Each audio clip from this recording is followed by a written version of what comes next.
pag hindi mo nakamit, parang may mali. Kasi ano pag sa team fight, pag di mo na flashlightan yung 3-4, may mali siya. Masagi mo lang ng liwanag yun, assist mo na yun. May glowing one, ano pa, may burn pa ng glowing one. Tumatagal pa yung ano dun. Diba? Yung imposible hindi maka-assist counter ng 20. At least 20 dito si Kao. Coach Jeb went for that Beatrix ban. So, niisip niya yung makabagong Kaja Beatrix na combo, the Kalea Beatrix combo. Pero para sa akin, parang hindi na ganun kataas yung priority ko para i-ban sana yung Beatrix. Mas more of yung mga Granger and even yung Moscow is still open for Super Marco. I mean, macro scale-wise, mas mataas yung kayang gawin ng Moscow. But then again, for Team Falcons, they would remove the Esmeralda, one of the great counters or even matchups for Lapu-Lapu and Joy. So, ano lang, immediate answers lang ang ginagawa ng dalawang coaches. Yeah. I guess siguro ang inisip dito AP Bren, no? Yung matchup ng Beatrix versus Harit. Logi kasi dyan pagdating ng late game. Tapos may Kalea pa nakasama. Baka sumabog yung ulo nung mahuhuli dito ng Team Falcons. Sabi ka naman, sumabog yung ulo. Wala, ganun talaga yun. Kasi summon force. Pag may ano ka pre, pag may Beatrix yung kalaban, tapos nandun ka sa gitna nung bomba, tanggap mo na eh. Okay. Wala, sasabog ako dito. Hands up, hands up. Lalo pag nakita mo yung spells mo, wala kang flicker, wala kang dash. Tapos nag-flicker sa'yo, no? Pag nakita mo yung animation ng bomb, paalam na. Slow motion pa naman yun, no? Bye-bye na. Pero again, going back, here goes the Arlott ban. Good ban for the side of Team Falcons. That's one of the remaining top-tier XP lanes na pwedeng gamitin ng Lord JM, although there is the glue. Kaso nga lang, against a Joy, parang bibigyan mo lang ng a lot of glulets para ma-spell bump o para mabigyan ng buhay. Again, back yung Joy. So, I mean, Phobios, and then nakaban na yung Phobios. CC. Yeah. CC. What if CC? Yeah. Honestly, nag-focus din kasi yung Team Falcons. You can't blame AP Bren if they just want to go back for the CC unless mag-damage XP na naman si Lord Gem. Hylos pick up right now.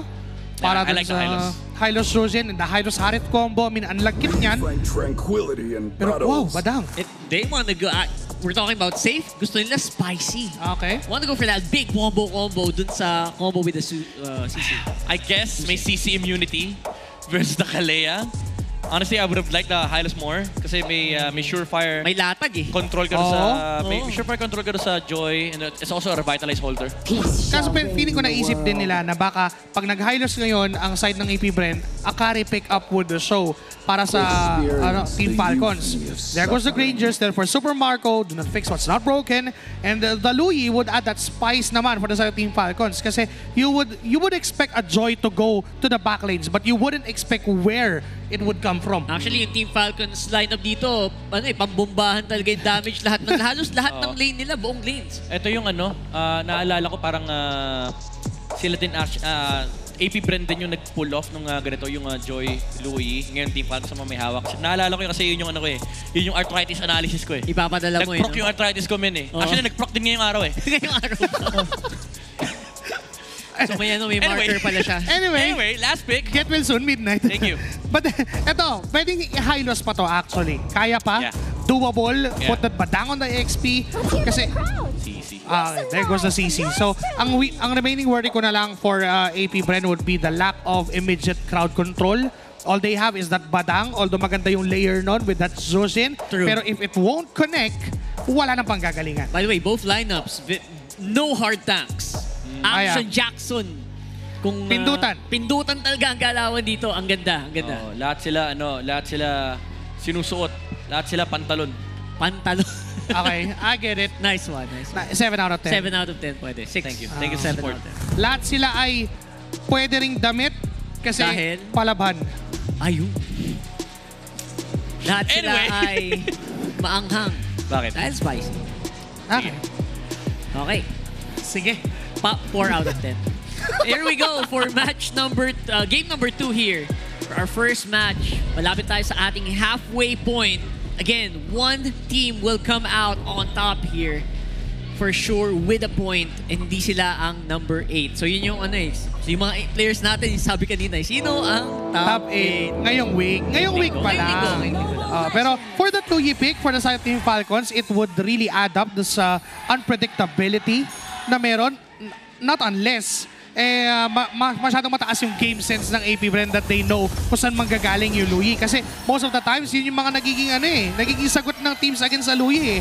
Alamin mo kung saan pupunta. Again, Team Falcons getting the faster clear in the middle lane. Nakarotate kagad yung Kalea with the Louis. Pero bottom lane, Ferds. Yung napapahirapan dito yung Lapu-Lapu versus CC. Pero nag-level 2 pa rin naman maaga yung Lapu-Lapu. They're just holding the wave here under Lord James Tower. Yeah, medyo guys kailangan focus down si Ferds dito. Just so that you can slow down yung roll ng Lapu-Lapu. Level 4, napaka-deadly kasi niyan, especially pag dyan nag-spawn yung turtle. Tsaka isa pa sa magiging winning condition ng AP Bren is if makakite nila ng maayos si Ferds doon sa backline of you. Okay, nagamit yung... dapat na siya. Hindi tumama yung Shadow. Nakaharang din naman si Ogwin. So wala pa namang casualty na mangyayari on any lane unless may maganap dito sa mid ulit. Nagtititigan na naman yung 4 na tao doon. And even yung 2 gold lane, nagtititigan lang din. Alam nila na wala mangyayari pero nandiyan yung face break. Okay. Wow. Forcing a flicker, medyo malaki yun. Yeah, napasobra actually yung dash ni Ogwin.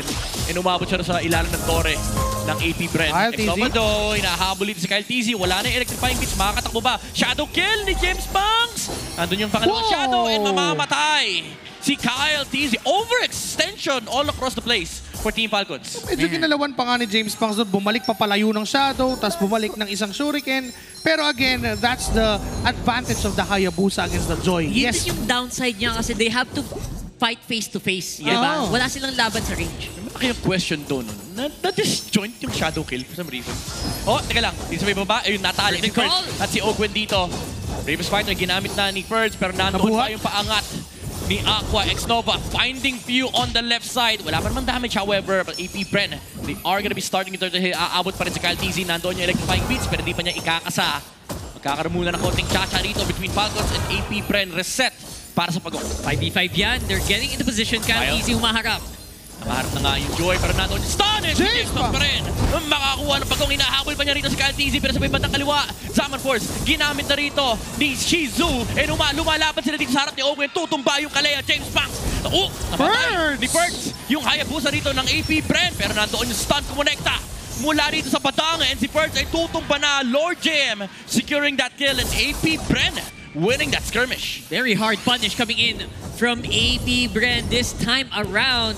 Kita mo yung effort din ni Ferds to try to go for a kill right after the turtle pero siya pa rin yung nabigyan. Gusto ko yung tinanggap na ni James Banks yung kapalaran niya. Tsaka it is all because of the early pokes na ginawa ng AP Bren doon sa XP lane. Nahirapan si Ferds na sumama agad-agad Grabe si doon sa Aqua. turtle fight. But look at Ferds jumping just to clear those minion waves. But Lord JM and Aqua, still they are gonna be bullying itong si Ferds kasi ang daming nagagawa. Ang laking factor nun para sa Team Falcons. The moment na hindi makasama agad yung Lapu-Lapu, it is freedom doon sa mga backliners and even for James Banks. Kasi kanina nakita nga natin, nung dumating na si Ferds, siya pa yung pumatay kay James Banks. Actually, kahit nandun sila Lapu-Lapu, basta gamit na yung Bravest Fighter. Yes. That was a very good opening. And I think, so far, they're just not finding it. Yeah. AP Brendo, lamang sila ng konting gold dito. 1,000 gold. Primarily because nakaharap din ng kill si Shizu sa laban na yun. Pero di naman super behind si Kyle TZ in terms of farm and XP versus James Banks. Which is gonna be very big kasi may window din naman na hinihintay dito yung Team Falcons. Now for AP Bren, mahalaga ngayon yung next choice ni James Banks if it's gonna be at a Sky Piercer or a Malefic Roar at the moment. Kasi kung Kinakasa na, oh. magsa-Sky Piercer siya, malamang sa malamang papalag sila ng papalag. Hanap sila ng hanap ng kill. They might even lose the objective out of it. Yeah, lamang pa pala ng gold actually si Kyle TZ. So Team Falcons, not very sad about what happened in the turtle fight. Pero Ogwen, of course, yung flicker dito. Tali. Medyo malungkot. Nahuli sila dito. Napakagandang pasok mula sa AP Bren. 2 immediate kills against Team Falcons. Words, makakalabas pa naman siya. And hindi natutuloy yung AP Bren. Tamang trade lang for Super Marco. Pero aabutan ata siya ni X-Nova. Minarkahan na. Pero nakatakbo pa rin naman si Super Marco. Okay, minarkahan niya tapos binura niya rin agad. Oo, sabi niya, hindi pwede. Okay, tinakot lang niya. Not today. And there you go, nakuha ng side ng AP Bren yung objective. Again, because of the premature skirmish na nangyari bago magkaroon ng objective. And we have to commend Lord JM with that wonderful curtain call. Kasama yung combo niya with X-Nova. But here comes the diversion. May backup po. Grabe yung tipin harap-harapan. And harap-harapan nilang papatumbahin. Si X-Nova, Kyle TZ getting that kill. Very quick punish mula sa Team Falcons. Medyo malalim kasi yung pwesto ni X-Nova. Ayan na, Ayan na. 2,000 1,000 career assist para Sky Aqua. As of 5 minutes and 24 seconds ng game number 2 ng week 3, day 3 ng FPL Philippines Season 16. Currently rank 11, so madami na din naman. Pero that's a very big achievement for sure. Yeah, Birds defending bottom lane. Nakaroon ng konting farming space for both sides. Maybe next turtle yung hinihintay ng dalawang teams natin. But for AP Bren, again, masayang-masaya sila sa nangyaring clash na yun. But even then, Team Falcons, especially Kyle TZ, still holding his ground when it comes to the gold. And look at this, Genius 1. Wait, teka lang. X-Nova, Lord JM, hinabol dito ng Team Falcons and mahuhuli nila yung CC, Kyle TZ with the electrifying beat. Ito yung madaya sa lineup ng Team Falcons, global gank. Yung pwede nilang gawin, kaso naiwan sa kusina si Shizu sa may top lane. As much as kita mo naman sa mapa when it is charging up, parang wala din masyado magagawa right after. And because of the lead na meron si Kyle TZ, even built Genius 1, yun yung unang-una dahil kapag, alam naman natin Genius 1 na nagre-reduce ng magic defense, and if wala kang magic defense at all pa, di ba, magiging negative yun. So kahit pa paano, doon ang gagaling yung damage ng side ng Team Falcons. But for James Punks, yung idea niya is not a Sky Piercer second item, but I guess a Sea Halberd para matanggal agad yung regen na manggagaling doon sa Search of Light and even yung Spellbomb na manggagaling dito kay Kyle TZ. But yun din isa pang kailangan puhunan ng AP Bren. Hindi lang si James Punks yung dapat na panggagalingan ng damage. Even si Shizu kailangan na mag-step up at now. When with the flicker, mauhuli dito si Lord JM. Makakatungo pa yung CC, Jetson Nata! Mula kay Super Marco, tatama rito. And AP Bren, tumatakbo sila X-Nova. Shizu! Yung Bravest Fighter mula kay Percy, naharang niya yung Rome. Pero Shizu with the Zaman Force sa unahan. And tuto mo pa si Super Marco, hindi. Shadow Kill hindi sapat. Kamuntingan lang si Pew pati si Birds. Pero nasa harap sila ng pagong. Nakakuha sila ng kalamangan, pero dito mo makita kung gano'ng ka-deadly ang AP Bren line na pag nagsama-sama na talaga sila. Aabot ata sila, may red Kyle naman TZ! dito, pero sino makakuha? It's Shizu getting that turtle for AP Bren. Kakasaya pa lang natin kanina na hindi enough na Hayabusa lang yung sasama at susubok pumatay for the side of AP Bren. And nung sumama si Shizu, mas naging maganda yung turnaround para sa kanila. Nakuha na yung objective, napanalo na yung team fight, and at the same time, makakapag-transition pa sila to get, to convert yung objective pati sa isang turret doon sa bottom lane. At ang ganda nung yung protection na ginagawa ni Aqua, ni even ni X-Nova. Alam nila na nakay Shizu na ngayon yung init ng mata ng Team Falcon. So siya na yung inaalagaan. Sa lahat ng palitan dito, si Shizu naman yung lumalamang kasi medyo naiiwan sa kusina. Yep, Lord JM sa may top lane, may panibagong diversion na naman nalalabas mula sa Team Falcons. Gusto nila mahuli yung CC ni Lord JM. Kaso yung Vengeance, may Tetsunata. Naging numero dito si Lord JM. Pero X-Nova, nag-aharap ng potential set with the flicker. Nandoon yung Fist Crack. Super Marco tutumba sa Shadow Kill mula kay James Punks. Sa likod si Aqua, hindi pa siya tapos. Gusto pa niya makahuli. Alam niya walang damage, pero may paangat mula dito kay Ogwen. Nandoon yung duality procs mula kay Few. And magdi-disengage na ang AP Bren. Ganda na protection na yun mula kay Ogwen. If hindi niya na-crowd control si Aqua at that moment, maaaring si Few pa namatay doon sa process. And even James Punks, good targeting. Nahanap niya yung tumatakbong Super Marco, although nag-miss yung crowd control mula kay X-Nova. Super Marco was able to dash through it at makaalis doon sa engagement. Unfortunately for him, nakita siya ng the man with a million moves. And now, yung AP Bren ay nandun na sa punto na kahit sino sa kanila, kahit even just 3 of them can pick off a member from Team Falcons. And yung first death ni Super Marco sa series na to, nabigay na finally. And so far, it would seem that AP Bren are looking like gusto nila mag-punish na lang. They're trying to keep Shizu fed. At the same time, just go punish kung ano yung mga ginagawa ng Falcons. Malefic Roar yung next item, yung second item ni James Punks. Hindi na siya nag-Sea Halberd. Mas gusto rin niya yung effect na ginagawa ni Kyle TZ na kung magre-reduce ka ng magic defense, ako magre-reduce naman ng armor. And this time, James Punks goes in. Shadow Kill mula dito kay James Punks. Kulang. Even though ginamit yung retry, hindi namatay si Few. So there will be a response mula sa Team Falcons. Narinig nila yon. Walang retribution si James Punks. Yung Hayabusa hindi pwede mag-lord. Kaya nakaready yung diversion. Pero Team Falcons, disiplina ng konti. Pwede sila maghintay. Gana sana yung napitas nila sa Few doon. Pero of course, there will be a chance para makabalik agad-agad si Few dito.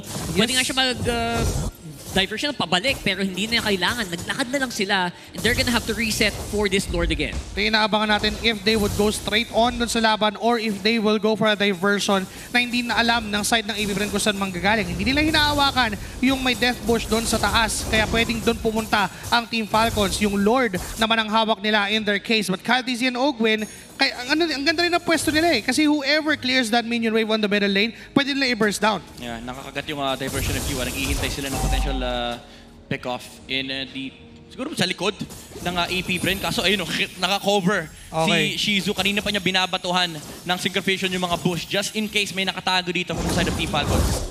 Becoming really safe right now. Lalim Siyempre, ni malayo pa Ogwin. naman ang setup dito. Si Ogwin getting information. Nag-aantay silang timer dun sa purple, pero hindi pala doon mapupunta ang laban. Nasa harapan ng AP Bren ngayon. They will likely just go for the trade here for Team Falcons. Pero ang nakakatakot kasi baka pag nag-start ng purple dito, baka biglang mag-burst yung AP Bren. So hindi nila pwede i-risk. Even though may diversion na rin, harap-harapan yung diversion first though. 60% HP, hindi sila tumuloy. It's a Ogwin! trap! Nakakita ng frontline leader from AP Bren. It's Lord JM. Pero nandoon yung Vengeance X-Nova with the save! Pero nandoon yung electrifying beats mula kay KyleTzy. Shizu with the Zaman Force. Lalaban siya sa may unahan. Pero tumapa na yung patang. James Banks though on the front line taking down KyleTzy. Actually, si Shizu yung nakakuha ng kill. Tatama yung stun mula kay First. Pero Pier 5 mula kay Aqua. Hindi pa tapos yung laban. Team Falcon, sila pa yung maabante. Mamaw yung intro ni First Dawn. He was able to capitalize, and now Yes. it's gonna be a Falcons advantage sa game na to. Actually, maganda na nga yung disengage na gagawin sana ng AP Bren nung time na naligtas na lang ni X-Nova yung nahuli ni Ogwin. But then again, Ferds came in doon sa backline. Siya yung mga pumatay doon sa mga makakatakas sana from the side of AP Bren. And even si KyleTzy missing that dash on that Harith. Maganda sana yun for Shizu. Kaso nga lang, nung pagtingin nila sa likod, wala na yung ibang members nila. Yung shadow kill kasi isang pindot lang yun mula kay James Banks. Medyo hirap din si KyleTzy dito kapag naiwan siya ang daming damage mula sa AP Bren na pwede siyang mapatay. Again, that's what in-intro natin kanina. Sobrang damage-centric talaga din. Actually, parehong kupunan naman. Damage-centric talaga. So, pag naiwan kang mag-isa, you are gonna catch everything. Sobrang yaman ni KyleTzy. Second item mayaman yung talaga. Holy Crystal. Diba? Inuna niya pa yun kesa sa Magic. ibang mga bagay, ibang items na pwedeng bilhin. But now, Lord Dance Wise, lumalamang dito yung side ng AP Bren dahil sila yung may kakayahan na humawak with that CC. And yung pagpasok ni James Banks is madali lang, isang shadow in lang. Yeah. Kumpara naman kay KyleTzy na kailangan niyang dumash sa isang hero or even sa kanyang first skill. And nakita pa nga nila si KyleTzy sa baba, so they might burst the Lord down. Yeah, lamang talaga sila sa pwesto pero ang secret technique kasi ng Team Falcons, meron silang diversion na pwedeng lumabas anytime. Naka-ready na si Long bush. Pew. Pwede matake sa likod. Si They First, don't wanna do it. nakasilip si First. Nakita nila yung HP ng Lord. So AP Bren, they can actually either rush this or force a Eto team na. fight. Pero nandun na yung TP. Sa likuran hindi. Wala! First doon, nakuha na James Banks. Si Lord tumumba pa. Yung lapu-lapu in disengage mula dito kay Lord JM. Shizu hinahakot si KyleTzy. Pero mabubuhay pa naman siya at makakalabas pa. But AP Bren with a quick burst. Habol, Patapos chase! na Aqua. Galit talaga siya. And si Ogwin tutumba Duality! mula sa Sky Piercer ni Aqua. Ang hapdina ni Aqua dito ay ngayon sila na ang maghahabol. Don't forget, my Lord din naglalakad sa baba. Ganda sana nung idea ng diversion na yon, pero dahil hindi nila tinuloy, minaximize ng AP Bren yung Maybe 5. minimal window na meron sila. And now 5 versus 3 members. Pew! Shizu with the Zaman Force deletes the Luyi and Team Falcons. They need to defend. One cannon in the mid lane daw, pero umabot si James sa may matalagran. Tumumba na si Super Marco, pero wala na yung cannon sa mid. Kaso yung Lord nasa ibaba. Pwede pa silang tumulong. First lumabas na ulit dito si Lord James Banks and Lord JM as well. And si Kazi naka-double kill, pero Shizu fighting first off. And yung Lord nasa pasi na ng Team Falcons as we go to game number 3. Talaga tayo nasampulan kung bakit talagang legendary itong Harith ni Shizu sa game na to. It's AP Bren equalizing.